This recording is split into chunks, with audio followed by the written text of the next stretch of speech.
Hello and welcome to another Spore creation tips and tricks video. In this video series, I will demonstrate and explain various techniques used in creating or answer questions that you may have. Keep in mind these are all of my own opinion and that Spore is diverse enough that you may come up with your own techniques. If you wish to see the rest of the series, check the playlist in the upper right hand corner or at the end of the video. For today's video, we'll go over the process of making two separate heads be entirely symmetrical. Now when it comes to a creature like a Hydra, an Orthros, any two-headed or more kind of creature, the technique that a lot of players tend to use is something like this, where they slap on the two heads independently immediately, and then they go through the painstaking process of trying to make everything symmetrical, and as you can imagine, it just doesn't really work out, like already the eyes are very wonky. So instead, I'm going to show you guys how to actually make a perfectly symmetrical face on both sides, and it is extraordinarily simple. Now, for the sake of ease and convenience, we'll go ahead and make another limb entirely. That way we just kind of have it kind of floating out there, and make it extremely tiny. That way we have as much room to focus on the head as possible before we actually use the head for other things later on. So, in this case, I'm going to use a Kiilstofte head, as it's a very nice and easily customizable head, and I'm going to intentionally make it rather complicated for the sake of demonstration. So we're going to start off with the head, just slap on the eyes however you want, to give it a pair of eyes, such as that. We're going to give it the nostrils, we're going to give it all sorts of little details that would normally be very hard to make symmetrical. So, something like that, something dead bang in the middle, which is another thing that would be very tricky otherwise. So I have that. Now, like I said a moment ago, because we have this all set on a very nice little tiny limb, I can pull the horns all the way to the back of the head without worrying about it being buried under anything else.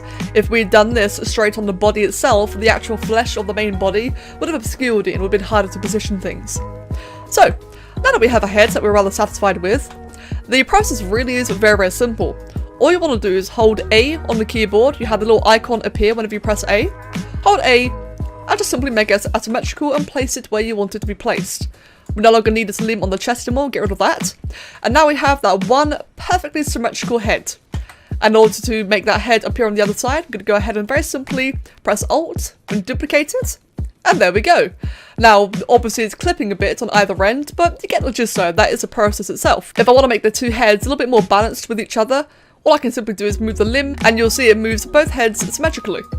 Now, the two heads are now entirely asymmetrical, so it's good to have the design you want finished as early as possible, because now if I want to change anything, you can see it is indeed asymmetrical, so again, it kind of like brings up that old original issue. But otherwise, that is quite simply the solution. And you can do this as many times as you want. For example, if we activate Freedom, which sadly I can't because I've disabled my mods, so instead let's get all the DNA we want. Let's strip off a couple of the parts just for the sake of complexity. Now that we have that, we can now duplicate, and as you'll see, we now have 4 perfectly symmetrical heads.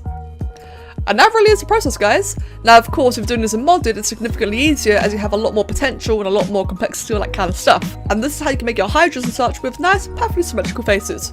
Now, you don't have to use the same face for every head. What you can do is, let's say we were to get rid of, let's say we got rid of these two here.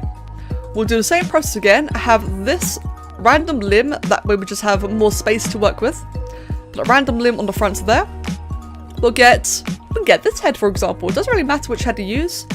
Once again, have a nice symmetrical looking face. We'll have the big eyes there, big silly nose. We're gonna hold A, move it to the side, duplicate it over there, and there you go. So now we have these symmetrical heads of varying patterns and designs. Like I said, guys, extraordinarily simple process. Just takes a bit of know-how first to get it started. As always, I hope it helped. Thank you very much for watching, and I'll catch you all next time. Cheers.